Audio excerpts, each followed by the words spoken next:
শ্রীকৃষ্ণ চৈতন্য প্রভু নিত্যানন্দ শ্রী অদ্বৈত গদাধর শ্রীবাসাদি গৌর ভক্তবৃন্দ। হরে কৃষ্ণ কৃষ্ণ কৃষ্ণ হরে হরে, হরে রাম রাম রাম হরে হরে। জয় শ্রী বৈষ্ণবিতায় গৌরীপরাক্রমে হরি।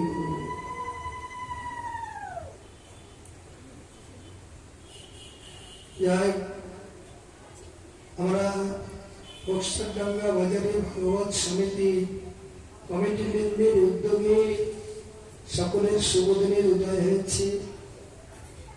আমরা ভগবানের এই অমৃত কথা মহাপ্রসাদ, অমৃত কথা হচ্ছে মহাপ্রসাদ, লীলামৃত কথা। প্রসাদ হচ্ছে দুই প্রকার। কেমন? এক প্রসাদ হচ্ছে মহাপ্রসাদ, হচ্ছে এই হরিকথামৃত, লীলা কথামৃত, এটা মহাপ্রসাদ। এই প্রসাদ আমরা ভগবান আমাদের কৃপা করে দান করেছে সেবা করার জন্য, আস্বাদন করার জন্য। আমরা এই প্রসাদ কি দিয়ে আস্বাদন করব?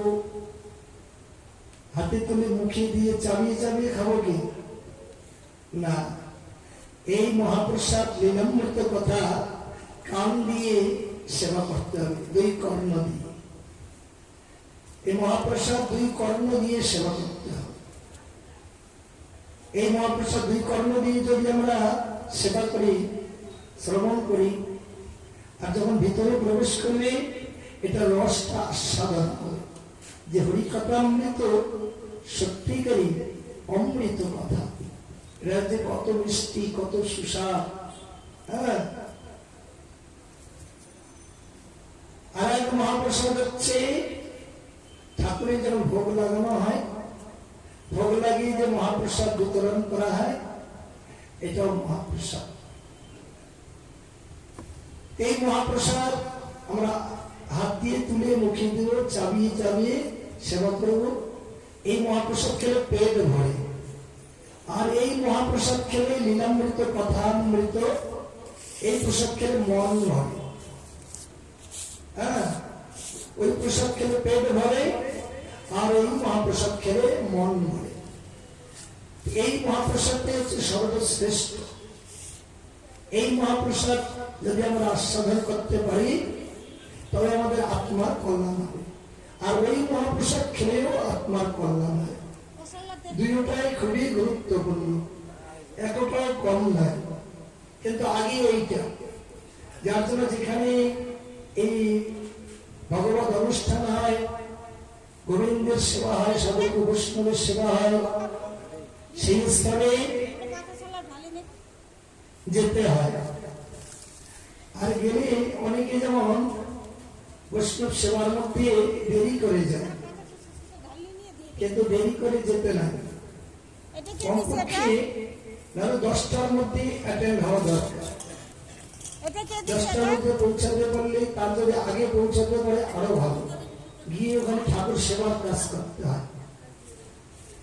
তারপরে যখন এই কীর্তন এবং হরিকথার মধ্যে শুরু হবে, আমরা যেন সেটা আস্বাদন করতে পারি। এই জন্যই সবার বিশেষ প্রয়োজন। একদিন এই মহাপ্রসাদ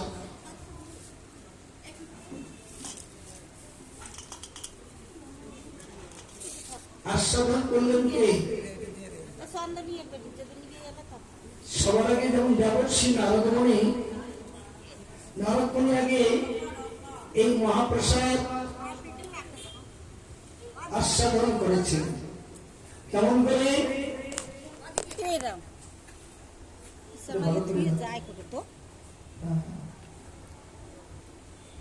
উল্টি পড়লে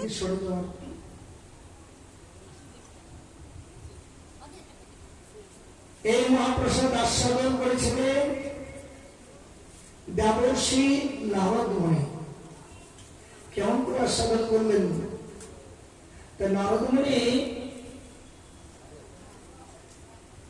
উনি কিন্তু খাইতে শুইতে চলতে ফিরতে উঠতে বসতে যে কোনো সময় যে কোনো অবস্থায় ওই বিনা বাজিয়ে ঠাকুরের নাম করি। সব সময় বলে নারায়ণ নারায়ণ নারায়ণ নারায়ণ, মানে সব সময়। তার নারায়ণ নাম করতে করতে যখন নারায়ণের আলোয় গেলেন, দেবর্ষী নারদমুনির বদনে এই মধুর নাম শ্রবণ করলেন কি? এই নাম শ্রবণ করলেন লক্ষ্মী দেবী। লক্ষ্মী দেবী যখন এই নাম শ্রবণ করলেন, শ্রবণ করে লক্ষ্মী দেবী একদম তার প্রাণটা আনন্দে একদম ভরপুর হয়ে গেল। মানে লক্ষ্মী দেবী বলছে, আরে আমার প্রভুর নামটা দেবর্ষী নারদমুনি ওই বীণার মধ্যে এই সুরের তালে মিশিয়ে এই নামটা গাইতেছে, আর এতই অমৃত, মানে শ্রবণে খুবই মধুর। সত্যি সত্যি লক্ষ্মী দেবীর প্রাণটা একদম গলে গেল, আকুল হয়ে গেল।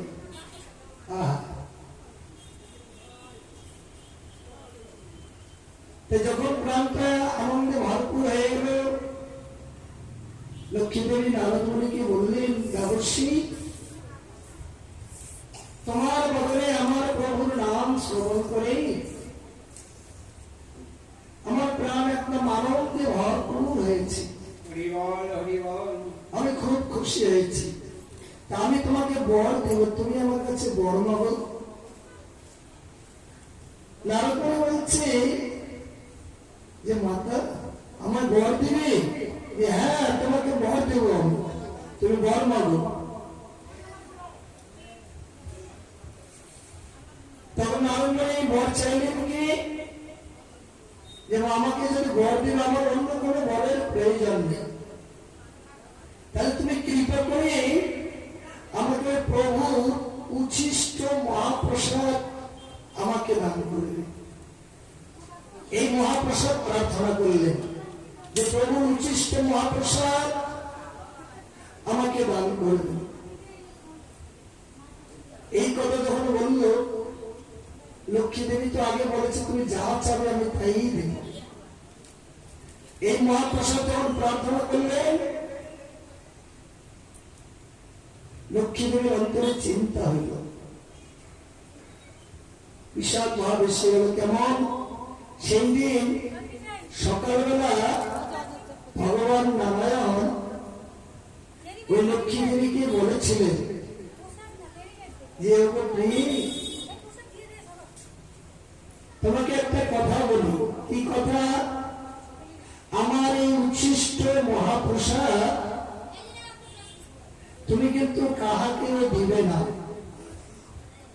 এই উচ্ছিষ্ট মহাপ্রসাদ তুমি কাহাকেও দিবে না, ভগবান লক্ষ্মীকে বলেছিলেন। লক্ষ্মী তো বলছে ঠিক আছে। আর দেবর্ষী নারদমুনি যখন বর দিতে চাইলেন লক্ষ্মী দেবী, ওই নারদমুনি ওই বরটাই চাইলেন যে আমাকে প্রভুর উচ্ছিষ্ট মহাপ্রসাদ দিও। লক্ষ্মী দেবী চিন্তায় একটু ব্যস্ত হলেন, প্রভু তো নিষেধ করেছে, আর আমি নারদমুনিকে বললাম তুমি যা চাবে আমি তাই দেব। কেমন ঘটনা হয়ে গেল এখন। তখন বাধ্য হয়ে নারদমুনিকে বললো, দেবর্ষী আচ্ছা মহাপ্রসাদ না চেয়ে তুমি অন্য কিছু চাও আমার কাছে? না না, আমাকে মহাপ্রসাদই দিতে হবে। তাও ঠিক আছে, তথাস্ত। দিতে চাইল ঠিকই, কিন্তু প্রভু যে নিষেধ করেছে, প্রভুর কথাটা এখন অবজ্ঞা করতে হচ্ছে। এবার এই মধ্যাহ্ন সময় দুপুরবেলা যখন রান্না ঠান্ডা করে প্রভুকে সেবা করাচ্ছে লক্ষ্মী দেবী, সেবা যখন করায়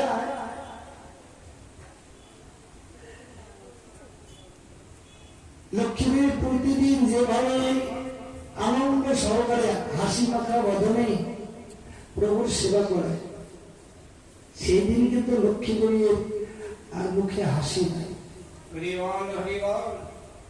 মানে ভিতরটা যেন, ভিতরে যেন তার কত দুঃখ, যে আমি তো প্রভুর কথা আমি অবাধ্য করেছি।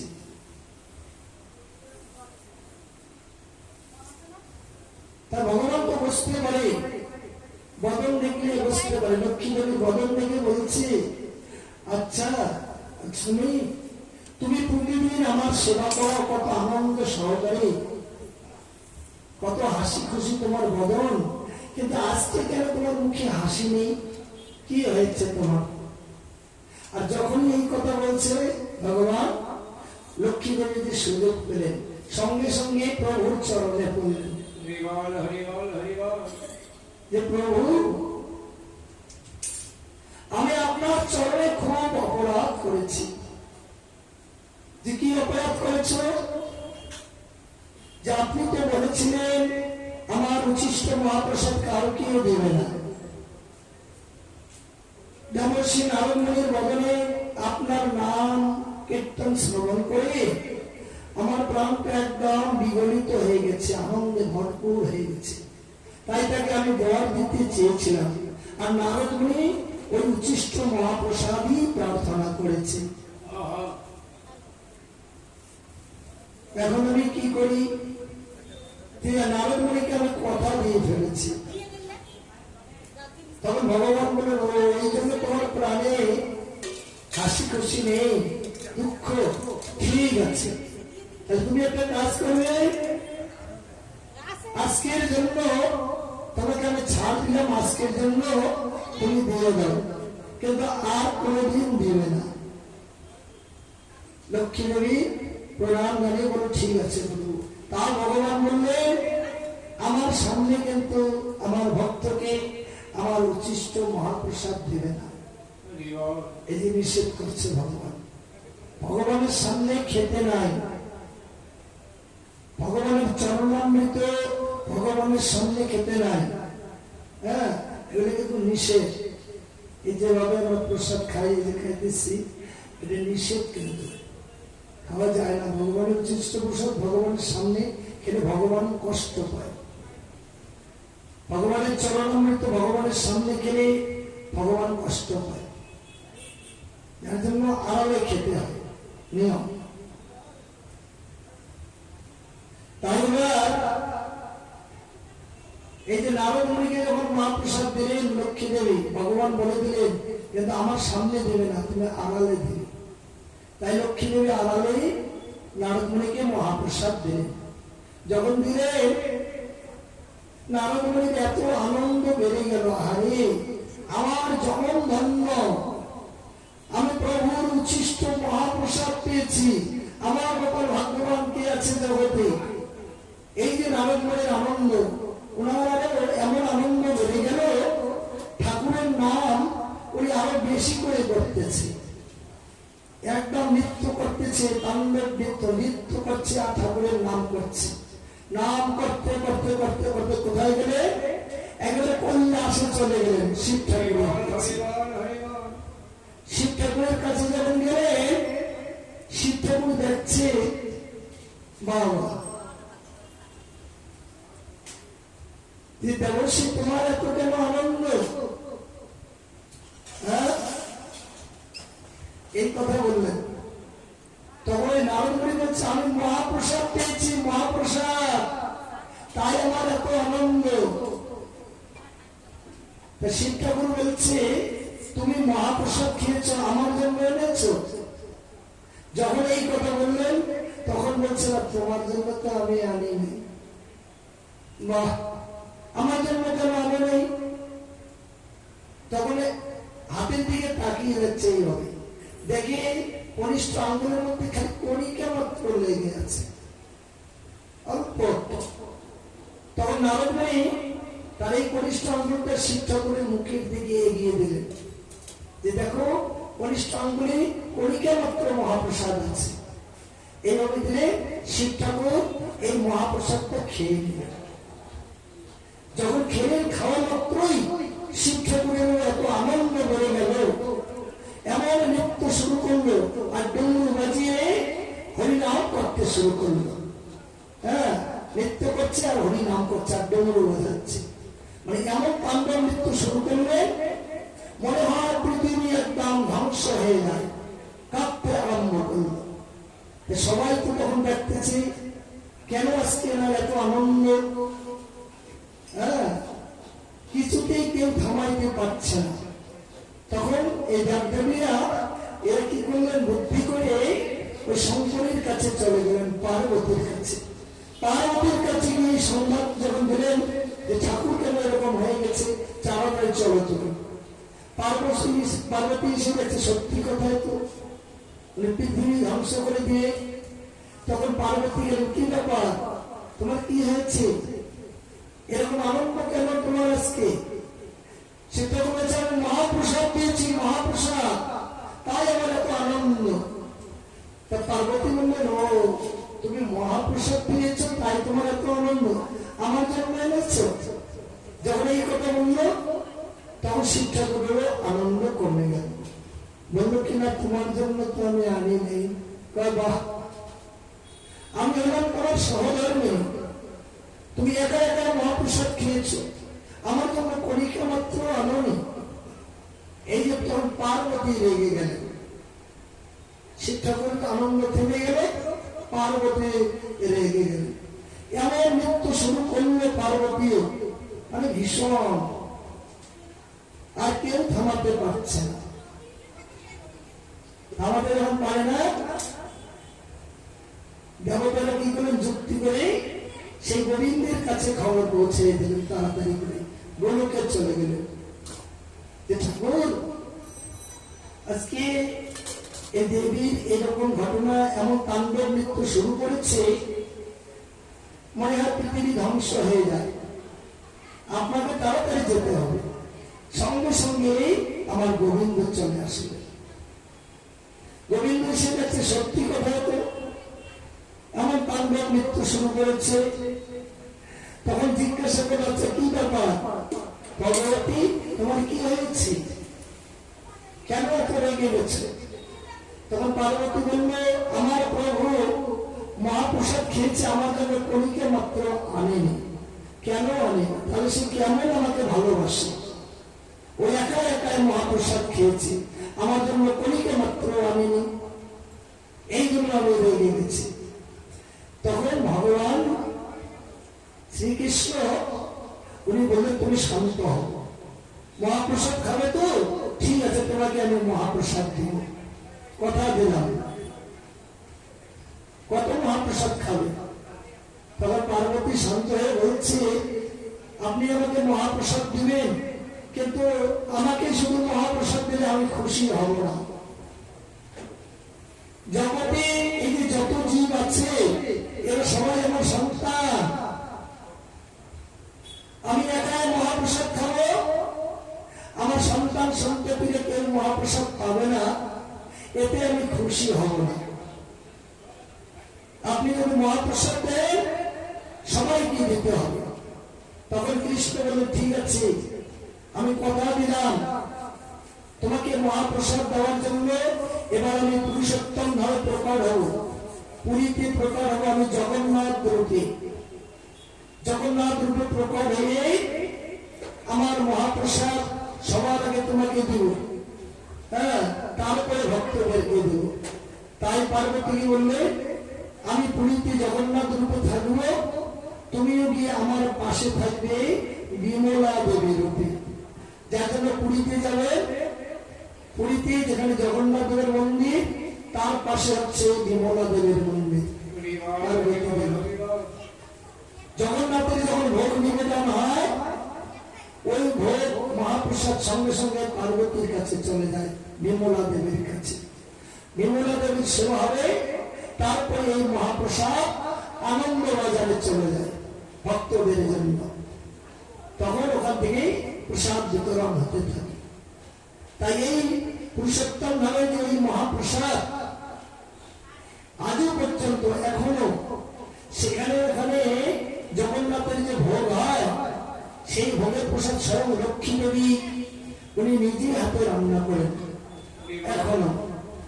ওখানে কিভাবে রান্না হয় জানেন? এখনো মাটির পাতিলের মধ্যে রান্না হয়, মাটির পাতিল। আর কিভাবে রান্না হয়? প্রথমে একটা পাতিল বসে দিলেন উনুনের মধ্যে, ওখানে এত মনে করেন ডাল দিলেন, জল দিলেন, তারপরে একটা দিলেন মনে করেন ঘেট দিল, তারপরে আর কি কি সবজি আছে একটার পর একটা দিতে থাকবি, হাত তাপ করে জলটা পর দেবে, তো এটা পাতিল দিবে, দিয়ে ওই আগুন দিল, ওই যে রাঁধুন আগুন দিয়ে দরজা লোকআপ করে দিয়ে বের হয়ে আসে। এদিকে সব রান্না হয়ে গেল। হ্যাঁ, তারপরে সময় আছে যে না রান্না হয়ে গেছে, দরজা আপনাতে খুলে যায়। এবার তখনকার যে পুজোরীরা ওই গিয়ে দেখে সব হয়ে গেছে, একটা একটা করে নামাচ্ছে, তারপর ঠাকুরের ভোগ লাগে। আর ওই পুরীধামের যে মহাপ্রসাদ, তারপরে ওই বিমলা দেবীর কাছে যায়, তারপরে আনন্দবাজারে যায়।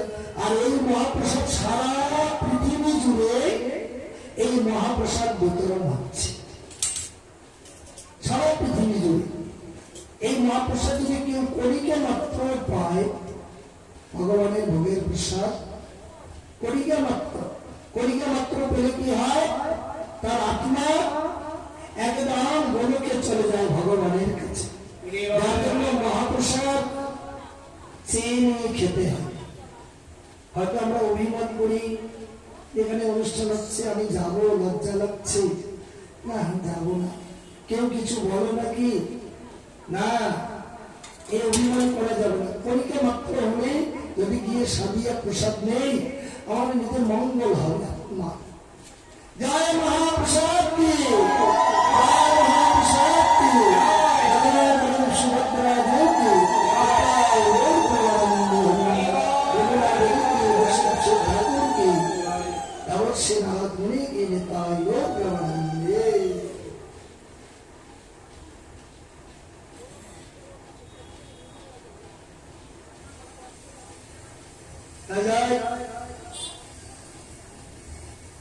আমরা